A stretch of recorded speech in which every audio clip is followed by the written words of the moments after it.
thank you so much for coming. And let's hear a little bit about DeSci and what the future of decentralized science can bring us. Thank you, Alison.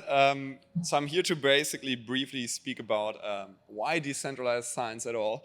And I want to start with this nice chart. It's like of flying cars and like nice futures. And the chart kind of like marking human progress.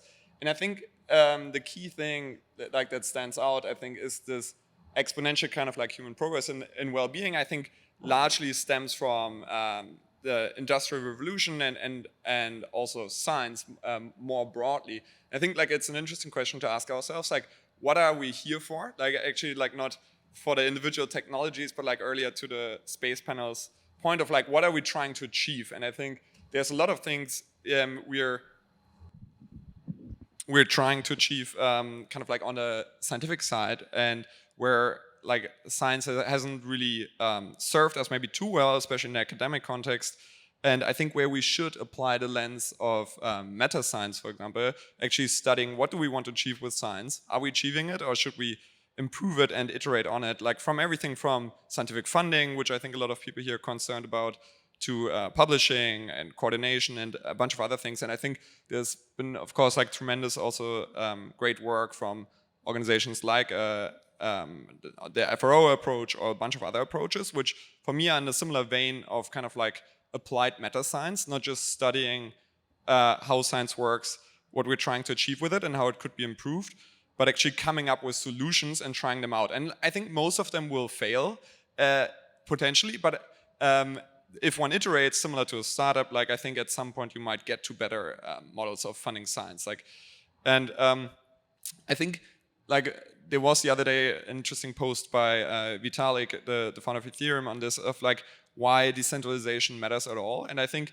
the interesting thing is I think it has actually a lot of like it's very connected to the goals of science more broadly, because it's really about being like open source, transparent, and distributed versus centralized and more opaque and harder to understand.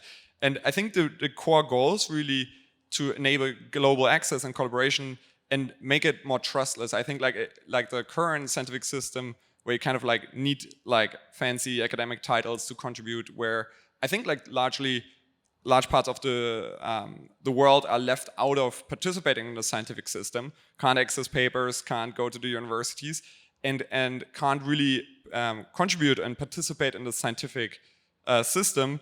I think like there needs to be kind of like ways to change that. And I think historically open science has been maybe one movement that was trying to do that. And I think in this frame like of decentralized science is like one applied meta science experiments within like a sea of different ones. And for me, this is like one example of like, there was this great post by Vox on kind of like what scientists perceive to be the main problems within the current scientific system, which are outlined here kind of on the left on these different dimensions. For example, on the funding side, I think a lot of scientists are like not happy that it's taking often quite a while, and it's very often risk averse and conservative. So I think one way to turn it around is to make more fast grants style, risk seeking, and transparent scientific funding decisions. And then on the collaboration side, I think like the problem is that I think it's often very isolated at like individual universities. Like it's very local, like it's not very like internet native, I think in many cases. So I think the goal is really to enable more decentralized and like internet native collaboration. I think the biggest problem actually is on this communication and gatekeeping side is that most people can't even access scientific papers. So I think it's important to move away from that and more towards like an open, transparent publishing. And I think similarly on peer review, I think there's huge problems that it's like often unpaid and really not credited well. And I think it's like potentially a better system where you actually pay the scientists for their work, like for example on peer review. And similarly on, I think, IP, like often scientists in their universities, basically don't own any of the science they produce, and then after the fact have to negotiate with their tech transfer offices over their own inventions, which I think is also broken, and where I think there's like better systems where the scientist actually gets ownership in their inventions from the get-go. Yeah, but I'll skip briefly ahead. Like one example that some of you might know, which we started, is VitaDAO in the space of longevity research.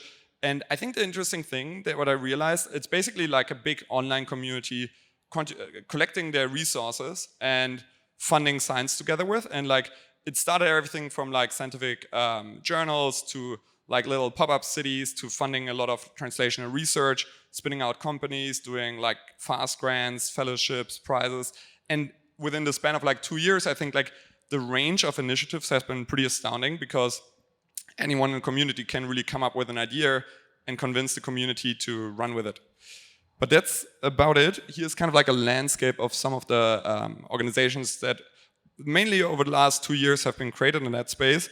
And I think the interesting thing is, even from the lingo to understand it, is like with DAOs, like those are kind of like these decentralized autonomous organizations which really enable everyone to get involved in funding science. So yeah, that's about it.